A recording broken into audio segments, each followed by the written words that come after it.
राधा स्वामी जी। आज के सत्संग की वाणी गुरु अर्जुन देव जी की है। सत्संग के वचन, इक्स हर के नाम बिन अगे लई खो। कहते हैं नाम साध जाता है, सतगुरु साध जाता है, बाकी सारा सामान जहीं का जहीं रह जाता है। जो शुभ कर्म साथ जाते हैं वे धर्मराज के दरबार तक पहुंचने से पहले पहले छीन लिए जाते हैं। ये दुनिया मदारी का खेल है। जो तमाशा देखा, यानी जो पदार्थ इकट्ठे किए, मौत के वक्त यहीं छोड़ने पड़े। फिर आगे कहते हैं, देव बिसार बिकुचना प्रभ बिन अबर न कोय, प्रीतम चरनी जो लगे तिनकी निर्मल सोए। कहते हैं इसने उस माबूदे हकीकी सच्चे प्रीतम को छोड़कर दुनिया के साथ प्यार कर लिया। इसका मनुष्य जन्म बर्बाद हो गया। अगर ये मालिक से प्यार करता तो इसे इस दुनिया में भी सुख प्राप्त होता और मालिक की दरगाह में भी सुख प्राप्त होता। अगर ये उसके साथ प्यार करे, वह निर्मल है, ये भी निर्मल हो जाएगा। इस वाक्य का मकसद कहने का ये है कि इंसान इस दुनिया में आया, ये माया के साथ इसने अपनी प्रीति जोड़ी, माया के साथ प्रीति की। बीवी, बच्चे, रुपया, पैसा, गाड़ी, बंगला, मैं करता रहा, मेरा जी है, मेरा मकान है अच्छा, मेरा गाड़ी अच्छी है, मेरी प्रॉपर्टी है, तो ये मैं करता रहा।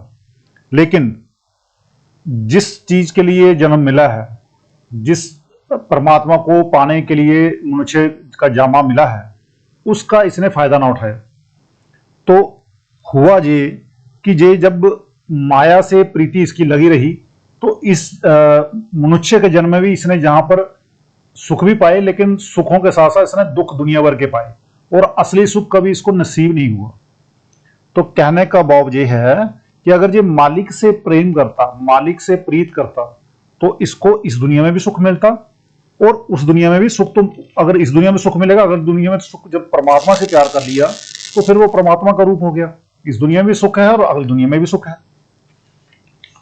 फिर आगे कहते हैं, नानक की प्रभ बेनती प्रभ मिलियो प्राप्त हुए, बेसाख सुहाबा तां लगे जा संत बेटे हर सोए। अब सारा महीना बयान करके गुरु साहब प्रार्थना करते हैं कि हे मालिक, तू हमारे हृदय में प्रवेश कर। अगर तेरा नाम अंदर प्रकट हो जाए तो हमारा मनुष्य जन्म सफल हो जाए। जो अपना जन्म सफल करना चाहता है उसे चाहिए कि किसी संत सतगुरु से मिले। वो जो संत सतगुरु है वो पूरा होना चाहिए, जो रूहानी मंडलों पर जाता हो, और उससे नाम लेकर उसकी कमाई करके उसके बताए रास्ते पर चलकर अपने अंदर पर्दा खोले। अब आगे एक सत्संगी हुजूर महाराज जी से कहते हैं, हुजूर संत बैठे हर सोए का क्या मतलब है?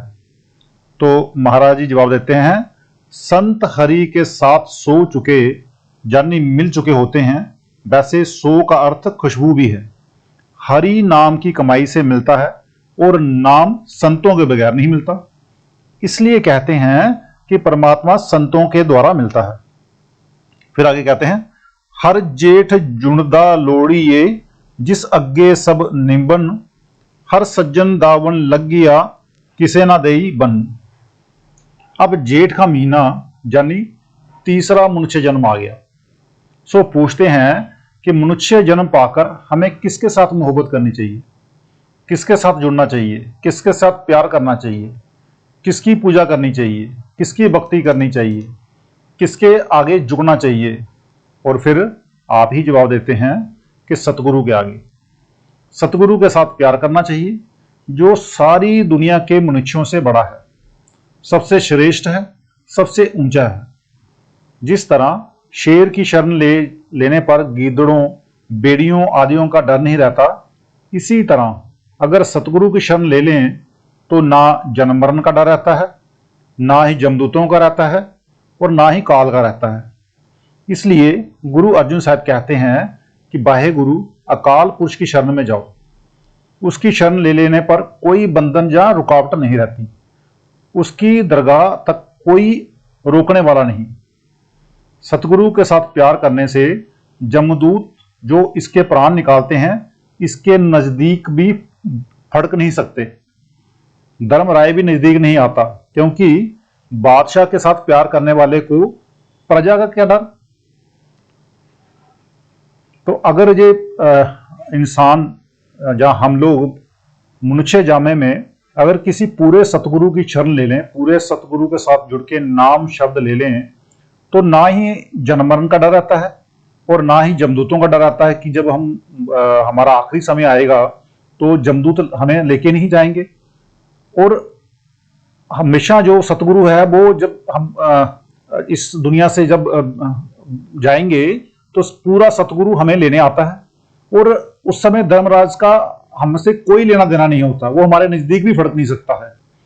तो अब आगे कहते हैं, मानक मोती नाम प्रभ उन लगे नाही सन, रंग सबे नारायण जेते मन बावन।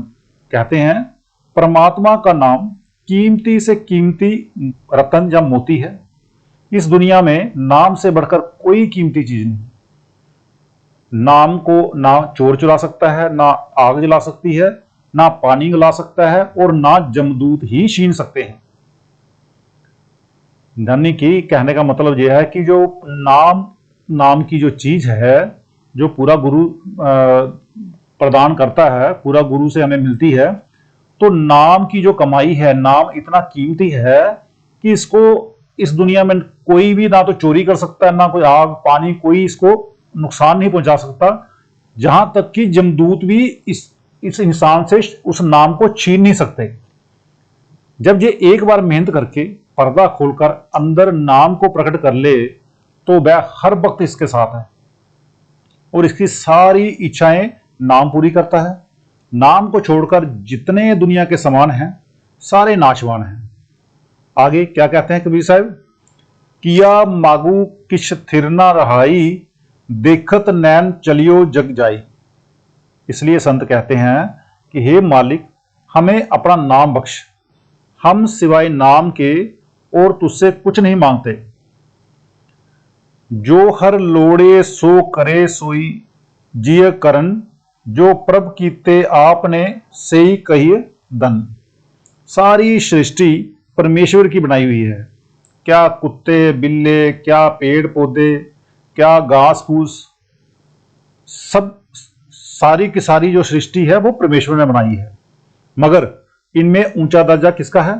कहते हैं उनका जिन्हें मनुष्य जन्म में सतगुरु मिला। सतगुरु ने नाम दे दिया और उन्होंने नाम की कमाई की, अंदर पर्दा खोला और परमात्मा से मिले। खाली उन्हीं मनुष्यों का, उन्हीं लोगों का जो है जन्म है वो सफल हुआ है, वो बहुत ऊंचे दर्जे का है, जिन्होंने इस जन्म में, इस दुनिया में जन्म लेकर, मनुष्य का जन्म लेकर नाम की कमाई की है। उनसे ऊंचा दर्जा किसी का नहीं है। वैसे तो सभी रब के बंदे हैं, मगर वे रब के निज बंदे हो गए, उसके अपने बंदे हो गए। दुनिया में दो किस्म के मनुष्य हैं, एक है मनमुख और एक है गुरुमुख। जो गुरु से मिले वे गुरुमुख बन गए, वे अपना जन्म मरण खत्म कर गए, उनका जन्म सफल हो गया। जो गुरु के पास नहीं गए और मन का कहा मानते रहे, वे मनमुख हैं। फिर आगे कहते हैं, आपन लिया जे मिले बिछुड़ क्यों रोवन, साधु संग प्राप्ते नानक रंग मानन। हर एक आदमी के अंदर कुल खंड ब्राह्मण है, यानी कि हर एक इंसान के अंदर, हर एक आदमी के अंदर करोड़ों खंड ब्राह्मण हैं। ईश्वर परमेश्वर पार ब्रह्मा है, मगर उसको आंखों के पीछे पर्दा लगाकर बाहर निकाला हुआ है। अब अंदर जाना उसके वश में नहीं। मिसाल के तौर पर, जब तक हम किसी स्कूल या कॉलेज में नहीं जाते, हम डॉक्टर, इंजीनियर या कुछ और नहीं बन सकते। इसी तरह जब तक हम किसी महात्मा के पास नहीं जाते, वह राह नहीं बताता और हम कमाई नहीं करते, तब तक वह परमेश्वर नहीं मिलता। अगर वह बाहर से मिल जाए तो उन्हें मिलना चाहिए जो कागजों, पत्थरों, मूर्तियों और मंदिरों में ठोकरें खा खा कर थक गए, मगर उनको वहां परमात्मा के दर्शन नहीं हुए। वह परमात्मा जब भी मिलेगा किसी महात्मा या पूरे गुरु के जरिए ही मिलेगा, और उस गुरु या उस संत से मिलेगा जो खुद अंदर जाता हो। जो खुद अंदर नहीं जाता वह हमें किस तरह ले जा सकता है? जिस तरह जो मास्टर खुद बीए एमए है वही हमें बीए एमए बना सकता है, जो खुद डॉक्टर या इंजीनियर है वही हमें डॉक्टर या इंजीनियर बना सकता है। जब हमारे अंदर कमाई करने का शौक हो और हम किसी महात्मा के पास जाएं तब वह हमें राह बताता है, बल्कि कमाई करवाकर रूहानी मंडिलों पर ले जाता है। इसके विपरीत जो दुनिया के विषय विकारों और अन्य कर्मों में पड़े रहे वे इस खजाने से वंचित रहे। उन्होंने मनुष्य जन्म से कोई फायदा नहीं उठाया। जिस तरह किसी के घर में करोड़ों रुपया दबा हो मगर वह बाहर लोगों से कोड़ी कोड़ी मांगता मर जाए, उस दौलत को ना निकाले, तो कहने का भाव ये है कि वह खाली आया वो खाली ही चला गया। ये दौलत भाग्य वालों को मिलती है, बिना भाग्य के ये दौलत नहीं मिलती। नाम शब्द की बात कर रहा हूं यहां पर, बिना भाग्य के नाम शब्द की दौलत नहीं मिलती, पूरा गुरु नहीं मिलता। अगर अपने आप मिल जाए तो लोग कागजों, उजाड़ों, पहाड़ों, पत्थरों, घाटियों, जंगलों में ठोकरें क्यों खाएं? कोई किसी तीर्थ स्थान पर जाता है, कोई किसी और पर क्यों जाए? तो आज का सत्संग इतना ही, मिलते हैं कल के सत्संग में। राधा स्वामी जी।